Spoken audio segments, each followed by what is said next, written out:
You might have seen an elderly couple on YouTube singing gospel songs in beautiful, melodious, and mellifluous voices, transporting us to a world where music takes on a physical form, where every note dances gracefully through the air, weaving a tapestry of pure enchantment.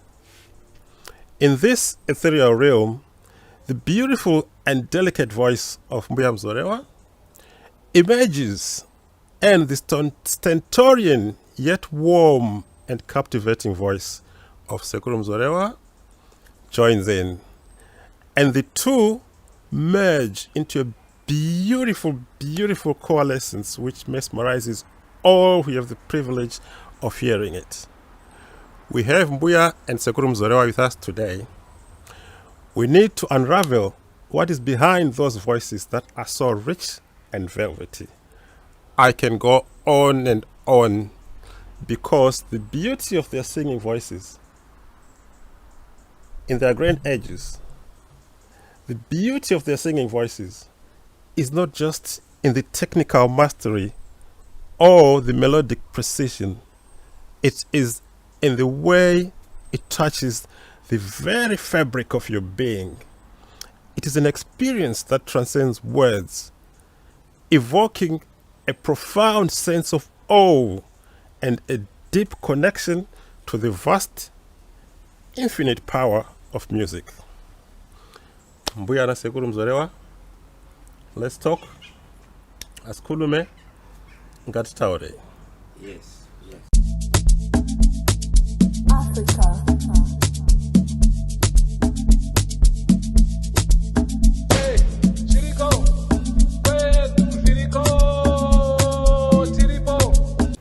Mbuya na Sekuru Mzorewa manzwa chirungu chatatanga nacho ichi. Yes. Kuti ndapinda pasi penyanza. Ndapinda pasi penyanza kuti ndinyasonyurure mashoko anonyatsotsanangudza. Yes. Ma voices enyu. Chokwadi. Azvizi kukufadzai kwete. Hatisi kukufadzai kuti nekuti matipa chiremerera chaunge muri papodcast yedu ino Let's Talk. Asi kutorevesa ikokweya. Thank you.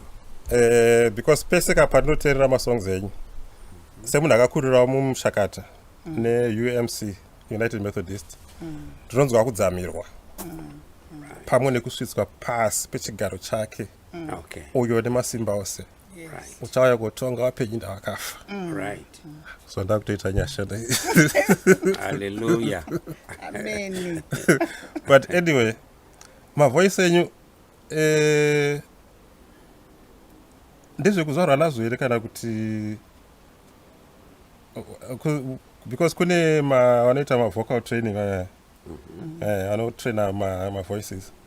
Saka imimi ndezvekuzvarwa nazvo here kana kuti makatoenda mukatoita voice training ndo Mbuya? Ina hanomboenda kutraining. Hey. Ndakangozvarwa voice rangu rakadaro. Ndikakura kuchikoro kwandandiri ndaitoimba muschool choir. Oldham Tally pandakafunda ndaitoimba muschool choir. Oldham Tally? Yes. Oh, okay. Amutare mudhara. Oldham Tally ndo Hatizelo. Hatizelo, yes.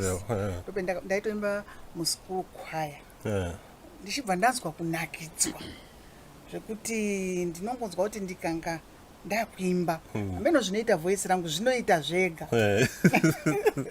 Zvinoita zvega. Oh, saka makatanga kuimba kudhara kare. Stereki kare.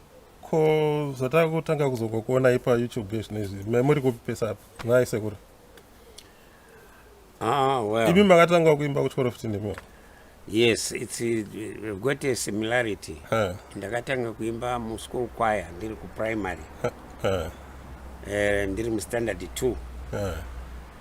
Kana muchiziva inonzi izvo Hallelujah chorus anthem. That beautiful long song.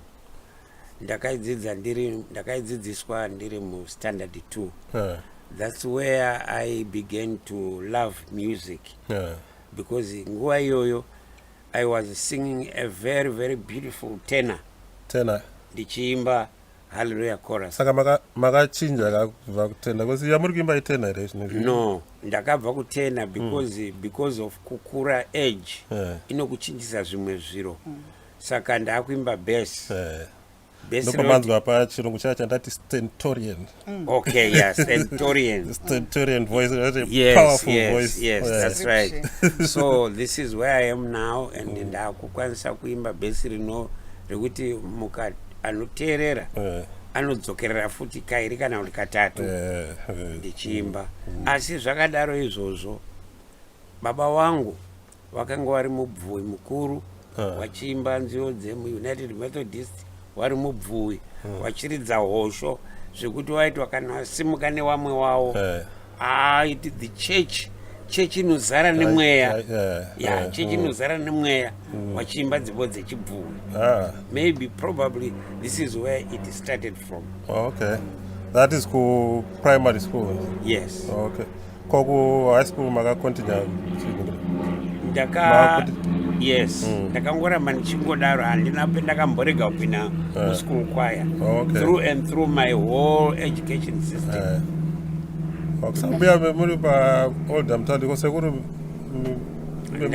ndakaita primary yangu ku Kadoma. Yes. Pachikoro chainzi Mpamombe primary school. Saka pachikoro ipapo pange pachitwa zvemusic zviri serious. Saka I was also one of the singers there. Okay. All right.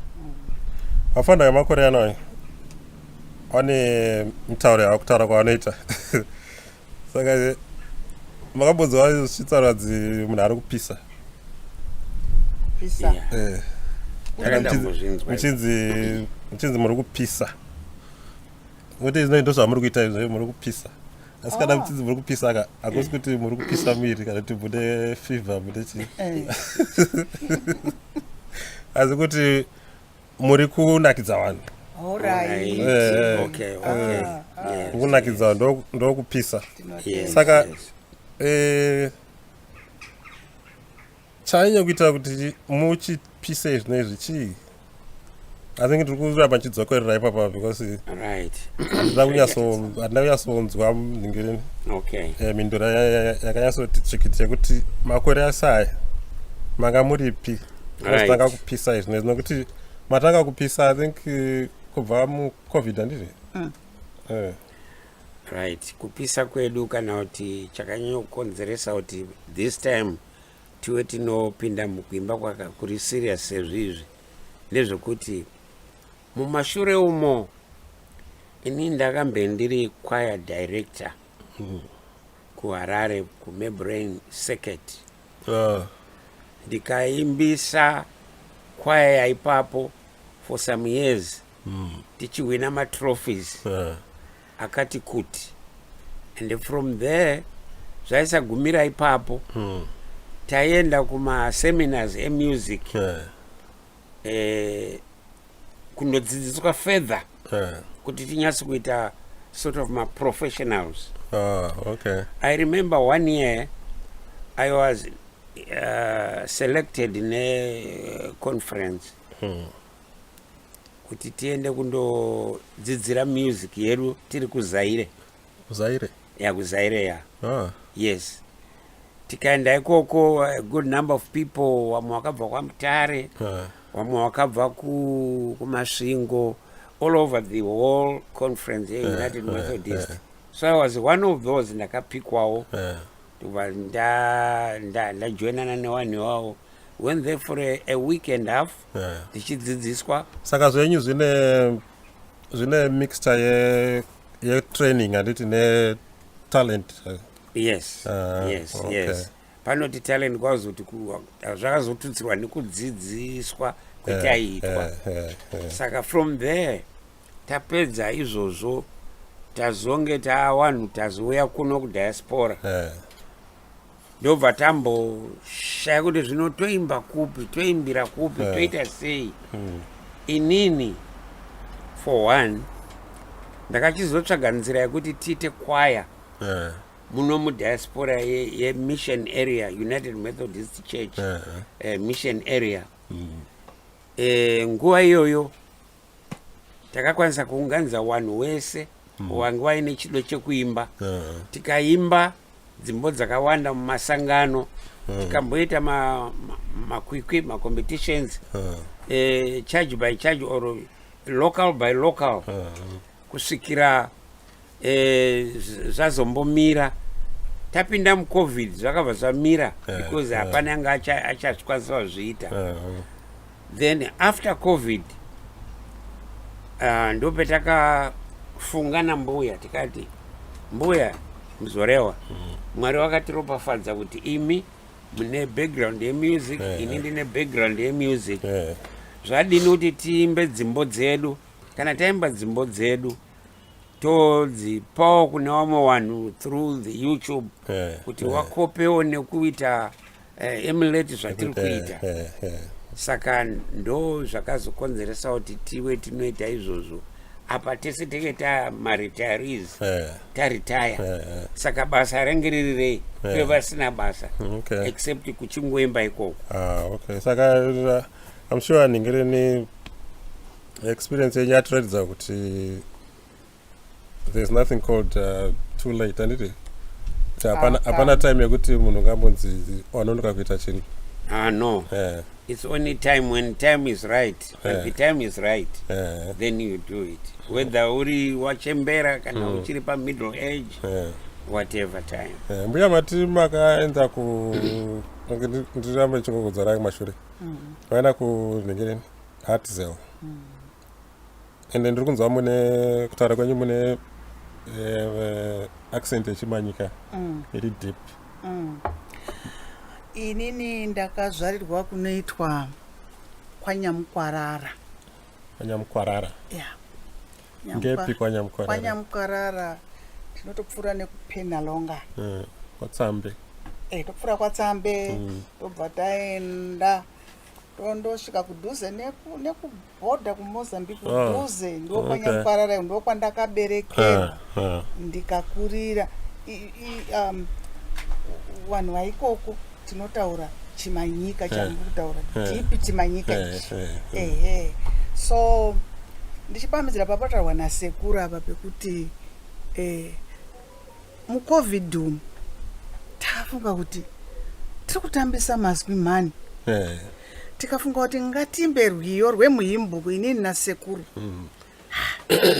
tofatanzwa zviri kunakidza fani iwo sekuru wachiimba bhesi inini soprano zvabva zvanakidza pamwe tozoti ngatimbotepa totepa sekuru wari kuimba bhesi ndiri kuimba soprano tobva tati ko tikaisa alto patepi paya takuisa futi alto tozwa zvatonyanya saka maita mega zvese teita hedu kutepa kwacho maitepa nefoni ini ndinoimba soprano nealto netena ndinoimba mapatsi matatu zvakanaka zvekuti unofunga kuti hameno vamwe baba vari papa ndiri kuimba nyaya yekutepa iyoyo yabva yandisvitsa pamubvunzo wangu ndazobvunza umwe bvunza kuti nemakore enyu aya matifambe hakusi kuti zviri kudiscriminate against age it's okay. But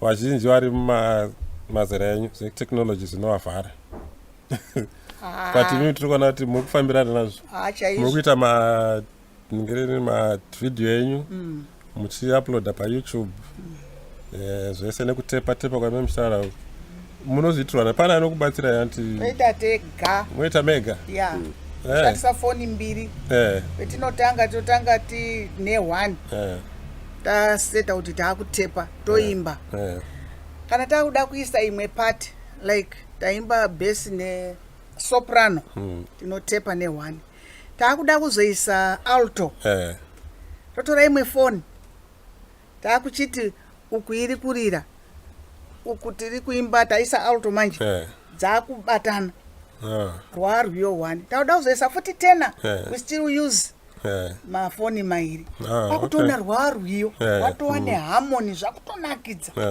so isusu takafunga kuti we are wasting talent matalents etakapuwa naMwari ekuimba saka kuimba ku gospel music Tikangoti, well, it's just a direct question kuti sei muchiimba gospel music? Chetinayo kuti kuimba gospel music takanyanyofunga isu tikati no isusu let us stick kune dzimbo dzemuchechi medu muhimbuku yedu so that dzirambe dziri original nekuti ukatarisa kana ukateerera maimbirwo dziri kuitwa nevanhu mumwe wanoimba wamwe wanoimba wakututsira zvimwe zvavanotutsira panziyo dzemuhimbuku idzodzo. The tune is the same, but wanenge wakuimbawo zvimwe zvekuti sometimes it doesn't tally with the mood and the harmony of the song, the melody. Hazvichawirirana manje. Saka takada kuti izvo vana wedu vari kukura waramba vachi go along ne-original tunes dziri muhimbuku so that hawazorasikiba chechi inoramba iri intact nedzimbo dzayo. Ko hatingati manje kuti zvamuri kuita izvo kusada kuchinja, kusada kufambirana kudaramba muri stuck in the past. Zvakanaka kuti tirambe tiri muhimbuku. Mukateerera dzimbo idzo dzidzi dzinobata kanzwa ruchimbwa manzwa zvandataura papa ndenda kutoita nyasha kaipo dzinobata ukaimbirwa kana kuti ukaipa tenzi taungana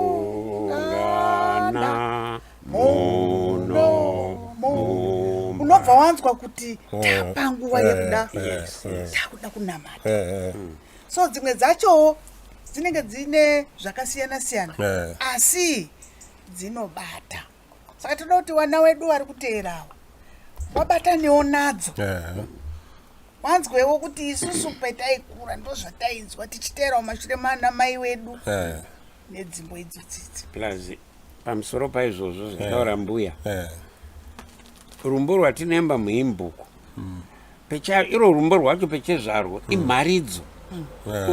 Unenge uri kutoparidza zvekuti munhu wega wega anenge ari kunyasa kuteerera zvezvo anobva atodhakwa kudhara kuti zveshuwa muparidzi angachaparidza asi ndatobatwa nerumbo zvataura Mbuya zviya. So in other words dzimbo dzedu dzitori mharidzo pachezvaro dzega. Kuparidza hakusi kumira pamberi penhingiri chete. Okay, talking about kuparidza, isitare kuti Muzorewa Easter riri famous.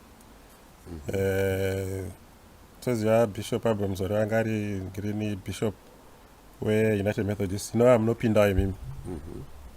Pane ukama here na Bishop kana kuti kungofanana nekomazita? No, pane ukama chaiwo weblood. Yes. Yes. Pane ukama uripo wakatosimba weblood. Okay. Yeah. If I can go further, ndingangoti baba wa Bishop na baba wangu inini na wangu baba mudiki wedu, there were 3 brothers, 3 fathers of us wedu, mafathers wedu matatu. Saka in short baba wa Bishop na baba wenyu my brothers? Yes. Yes. Okay. Saka mutori mukomane mningi kuno kumwe vanoti ma-cousins but muchiwanu chedu hatina wedu cousins mukomane mningi pachiwanu mukomane mningi. Okay. Saka gospel music yakubatsira sei kunge muchikwanisa kunge muri mese muchiumba upenyu hwenyu mese? How has it brought you closer together? Tikaimba mwanangu, kuimba tapedza kuimba tinobva tatonamata, tinenge tatoswededzwa patyo nedenga. Isusu kana tichiita manhingiri mapodcast aita seinoi hatina usimbe tiri nyanzvi pane zvatinoita And we want to apologize for blowing our own trumpets. Tino research. Takaita research about you too. And then takasangana ne footage.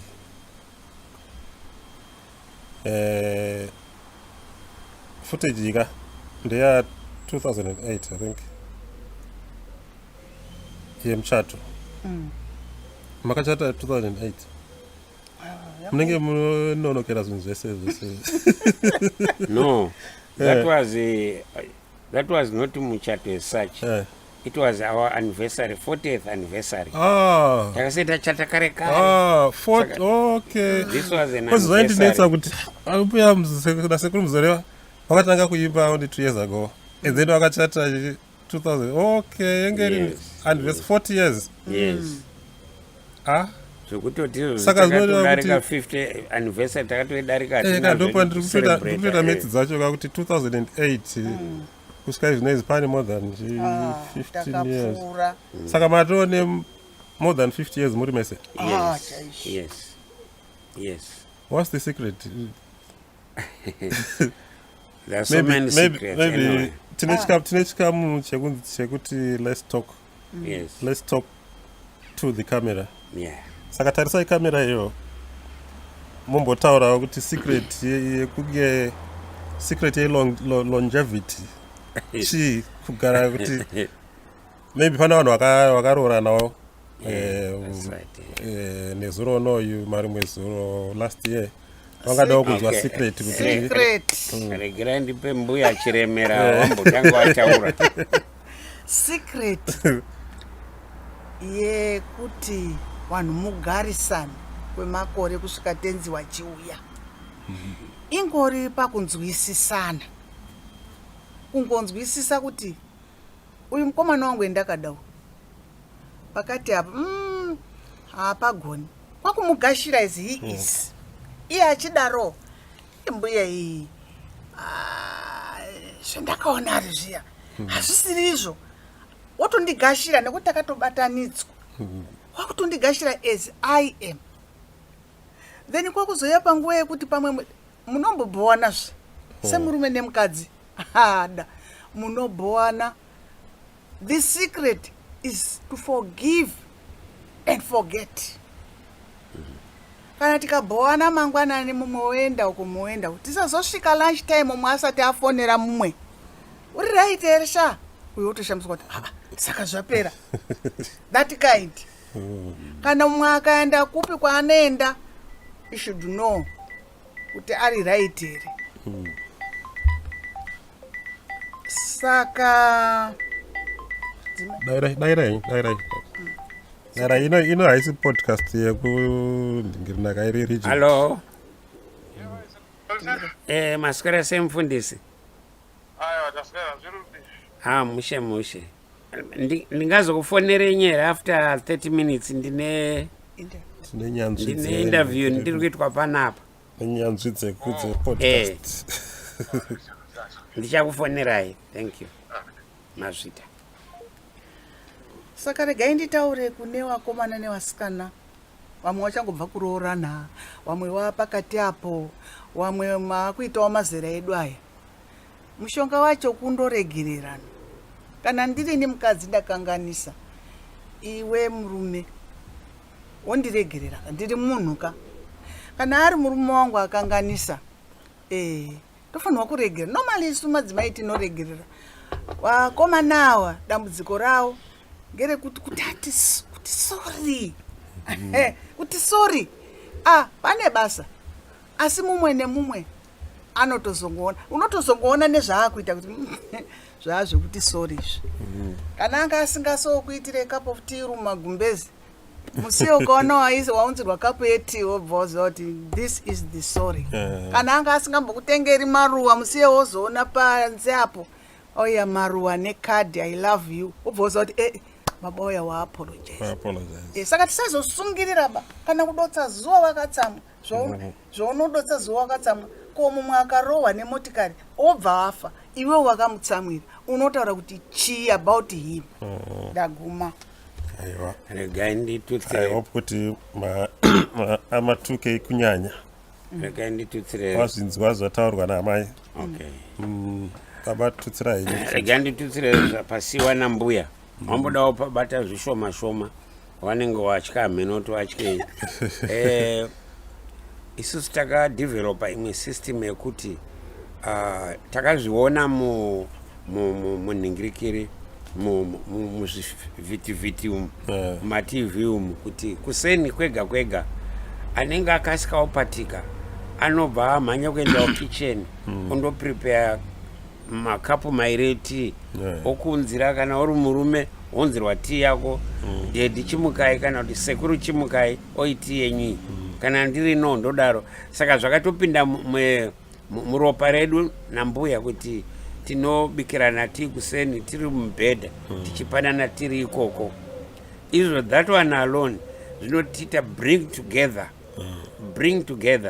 Number 2 chimwe chinotiunza pamwe chekuti tisvike petari panapa tisina kuti umwe akambotakura tumasuitcase achienda ndechekuti mari dzedu takabvira kudhara tinoisa pamwe chete. Uyu akauya nemari yake indoya neyangu todzisa one account. Kana tada kushandisa mari idzodzo tobvunzana kuti chii chiri pressing chetinofanira kuti tishandise mari. By so doing hapana anozoti gumbo kunze gumbo mumba achiba mari kana achindoita zvimwe zviro this and that. Zvinotiita kuti tigare tiri pamwe chete. Kunyanya wechiduku musazodaroba itai zvetiri kutaurirai zvinokubatsirai kuti marriage dzenyu dzienderere mberi up to I don't know kusvikira madaidzwa mazvita. That's free advice.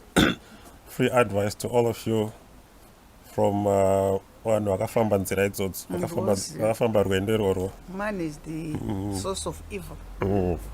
Alright, so dzokera ku music.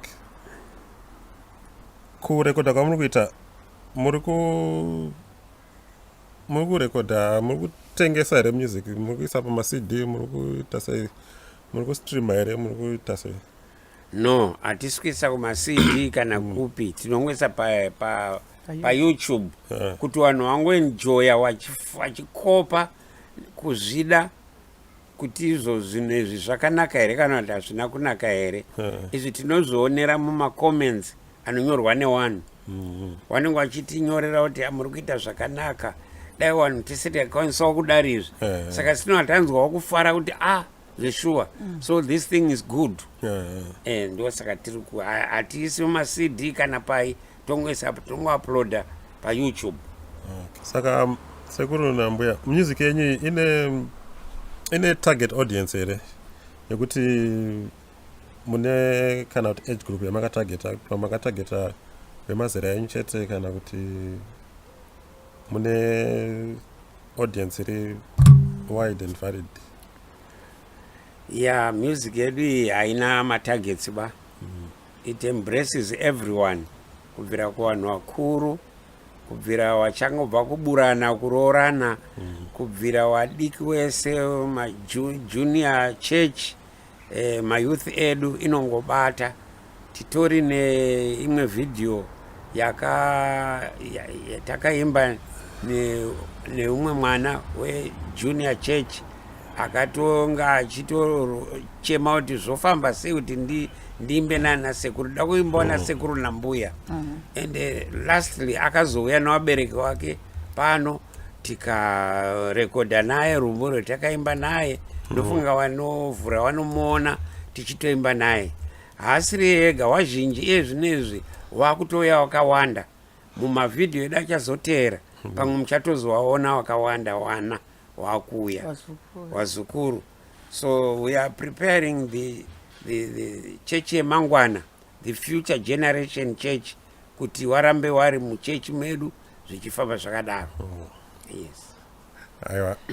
Tinotenda Mbuya naSekuru Muzorewa for your time. Tinotenda nekutipa wachiremera chekunge muri pa podcast yedu ino.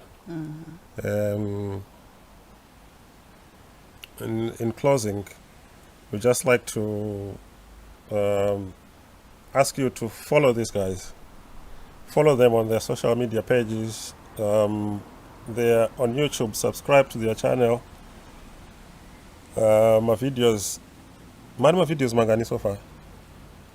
They are almost like over 30 over now. 30. Yes. Yeah. So can you YouTube channel out and enjoy my videos and everything that's there. The media YouTube channel is Sekuru Mbuya Muzorewa'S. Music. And while you do that, don't forget to follow us as well. Let's talk. Gatitaure Askolome. I'm signing off. In Indonesian, Mdara Marijane. Bye bye. Africa.